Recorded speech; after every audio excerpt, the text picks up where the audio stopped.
Flipgrid for the virtual StartTalk classroom.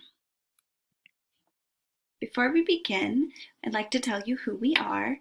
We are the team at startalk at UTEP, based out of the University of Texas at El Paso. I am Fatima Masoud, instructor of Arabic at the University of Texas at El Paso, and lead instructor in Arabic at startalk at UTEP. Our director, Dr. Maissa Khatib, is both the director of the Arabic program and the principal investigator of StarTalk at UTEP. So a quick overview of what this video will cover. We're going to be discussing the tool Flipgrid, which is a video-based discussion format tool. And we're going to target the modes of communication, which are interpersonal communication and presentational speaking. The can-do statement for this video is, I can understand how to use Flipgrid as a tool in my StarTalk virtual classroom. So what is Flipgrid? Flipgrid is a free-to-use video-based discussion platform. It's available as an app and is accessible via the web. For those students who may not have a smartphone, they can access it through a web browser. Instructors can record videos up to 10 minutes long, and students can record videos responding to those instructors and their peers. It's great for on-demand speaking tasks, so anytime you want students to show that they can speak the target language in an on-demand way, so on their own time. The topic portals can be embedded in a learning management system, so if you use something like Canvas or Blackboard, it easily integrates into those systems. And feedback can be given in a text-based or video-based comment form, which can be given privately to the students individually or can be posted publicly to the grid for the entire class to benefit from.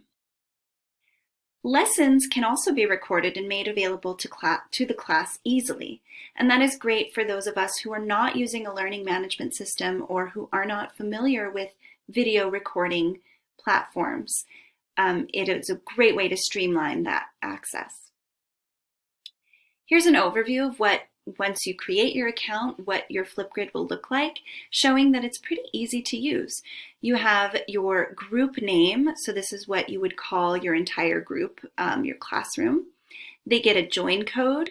You can add a co-pilot for a co-instructor.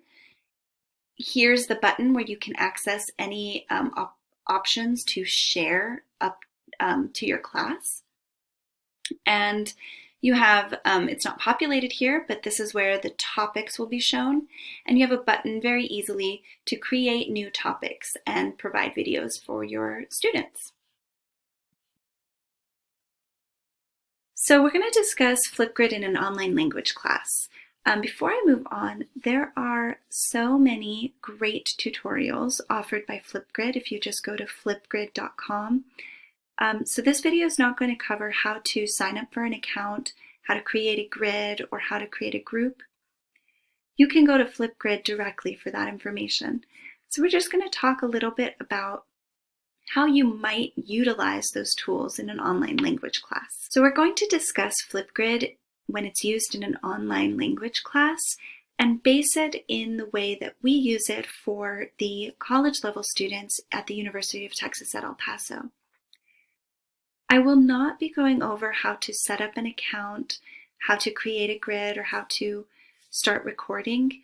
Flipgrid offers so many great resources on their website with detailed YouTube videos that you can access and learn from when you decide, if you decide to use this tool in your classroom. So I'm just going to highlight some of the important aspects of your Flipgrid grid that you might want to use as you're thinking about creating your StarTalk language classroom. When you create a topic, you get this area called the topic media space. In that space, you can record short video prompts. And what we like to do is use this to provide comprehensible input from the instructor. Again, you get 10 minutes to do this, so you have a long time to record and provide that immersive language experience in an on-demand way that students can access at virtually any time. The next thing is Flipgrid offers a great way for peers to give feedback on videos. In a face-to-face class, this would happen more naturally, but Flipgrid is a good stand-in. Students can provide video replies and text comments, and that serves as kind of an interaction between students if you're doing on-demand teaching more often than you're doing the live teaching sessions. Flipgrid also offers instructor feedback opportunities, so individualized comments can be made directly on students' work in video format or in text, and you can do this publicly or privately so that the students can get their feedback directly from you. The Flipgrid experience can supplement your live Zoom sessions, and it's a way to extend learning outside of those Zoom sessions in a way that students can access at any time that's convenient for them. Because they're on demand, they are available at any time, so students can return to the lessons that you provide there and continue their learning even after the class session is over. So I'm going to show you an example of how we use Flipgrid in our college level novice Arabic courses. The example that you're going to see is a short example of an interpersonal task in which the students are completing an activity that addresses the can-do statement, I can introduce myself and ask about others. مرحبا اسمي إلينا أنا من مدينة الباسو أنا جيدة عمري 20 سنة ما اسمك ما اسمك تشرفنا اسمي عمر مرحبا اسمي جيسي مرحبا إلينا اسمي Ashley. So when we talk about evidence of learning, Flipgrid is great because the evidence of learning is easy to track. Students are recording their videos and you can see what they're learning in the performances that they produce. Your checks for learning are also great. They're easy to track in Flipgrid. You can give your feedback in video-based feedback from the instructor, post that to the grid. You can do text-based feedback, creating a rubric so that students can see where they stand in terms of how well they did or what they need to improve on.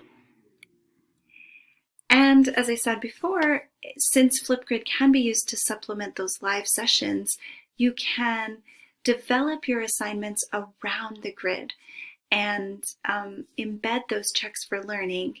You can create a topic that's just to target one can-do statement and keep track of students' progress through the grid. In addition to that, students can self-assess their progress by reviewing their videos after they get your feedback. So because it's all recorded and available 24/7, students have evidence of their progress that they can go back to. And what I like to do in my college level courses is have students go back to the very first video they ever post in our grid by the time we reach the end of the semester, and we do a little reflection on their progress and how much they feel that they have learned. So it provides a lot of opportunities for self-assessment and reflection in your class as well. If you're a new user of Flipgrid, you may want to consider the following things, and these are things that I've run into when implementing it in the college level courses that I teach. The very first thing is Flipgrid truly an interpersonal task? Because the videos may be rehearsed, recorded, and edited, and they often are. That's something you may want to consider. At the top of the video, I talked about this being an example of an interpersonal communication or presentational speaking. So it really just depends on the way you design your assignments.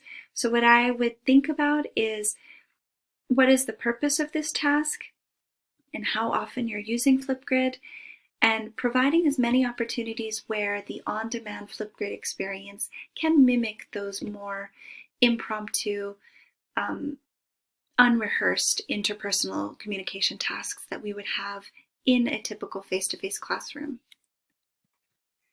In keeping with that, you want to think about conversation flow.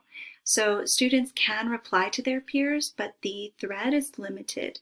For example, in the sample video that you saw, students were responding to Elena, the student who posted her video.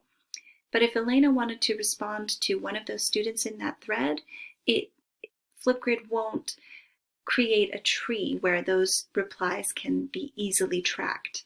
So just keeping that in mind with conversation flow and developing your assignments around that, the conversation won't flow in the same way as it would in a live session. One opportunity that you can take is that there is no limit to the topics you can create once you have your grid. So you could create a bunch of different topics and target very simple phrases depending on the proficiency level you're trying to target. So that's one workaround to that conversation flow issue. And then also keeping in mind, appearing on camera may not be possible for all students.